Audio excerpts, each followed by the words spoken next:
नमो बुद्धाय, जय भीम, जय भारत, जय संविधान, जोहार साथियों। अभी मैं दिल्ली की मुख्यमंत्री माननीय रेखा गुप्ता जी के कुछ ट्वीट पढ़ रहा था और मैं आपके सामने वो पढ़ के सुनाना चाहता हूँ।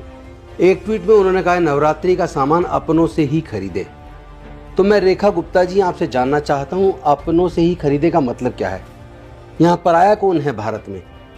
और दूसरा एक ट्वीट और है जिसमें इन्होंने कहा है, हिंदुओं इन लोगों को भूलना मत, जब ये वोट मांगने आएंगे तो इनको इनकी औकात दिखा देना।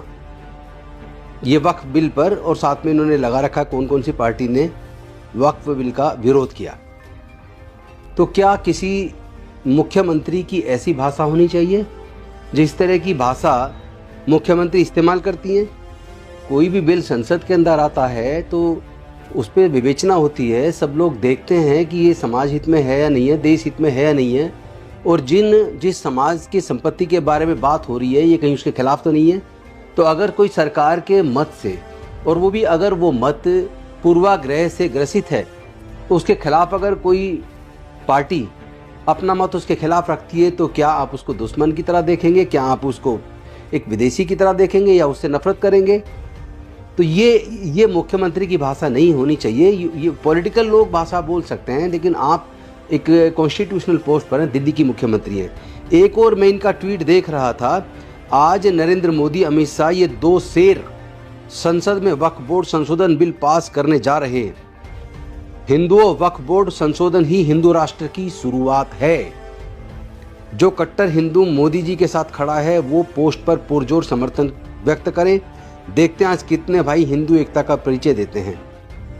तो मैं पूछना चाहता हूं कि मुख्यमंत्री, क्या केवल आप हिंदुओं की मुख्यमंत्री हैं? क्या आप दिल्ली के लोगों की मुख्यमंत्री नहीं है? दिल्ली में बौद्ध भी रहते हैं, जैन भी रहते हैं, सिख भी रहते हैं, ईसाई भी रहते हैं, हिंदू भी रहते हैं, बौद्ध भी रहते हैं, पारसी भी रहते हैं। तो क्या मुख्यमंत्री किसी एक जाति का होता है, एक धर्म का होता है? ये भाषा आपने सीखी कहाँ से? वैसे तो आपको परवरिश में मिली है। मैं जानता हूँ कि बीजेपी में इस तरह की भाषा बोलने वाले लोगों को प्रमोट किया जाता है, जैसे आपको दिल्ली का मुख्यमंत्री बना दिया।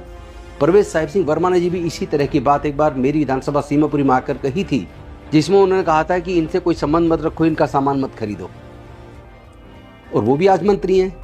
एक और मंत्री हैं आपकी इस कैबिनेट में, भारतीय जनता पार्टी की दिल्ली की सरकार की कैबिनेट, एक और मंत्री है कपिल मिश्रा, जो 2020 के दंगों से एकदम पहले डीसीपी के सामने जिन्होंने भड़काऊ भाषण दिया था, जिसके ऊपर भी कोर्ट ने एफआईआर दर्ज करने का आदेश दिया है। तो मैं पूछना चाहता हूं कि सत्ता में बैठे हुए लोग, खासतौर पर जब आप पार्टी चला रहे होते हैं तो आप एक पक्ष होते हैं, लेकिन जब आप मुख्यमंत्री या मंत्री बन जाते हैं तो उस प्रदेश में रहने वाले तमाम प्रजा आपकी होती हैं। आप सबको नेतृत्व दे रहे हो, सबका प्रतिनिधित्व कर रहे होते हैं।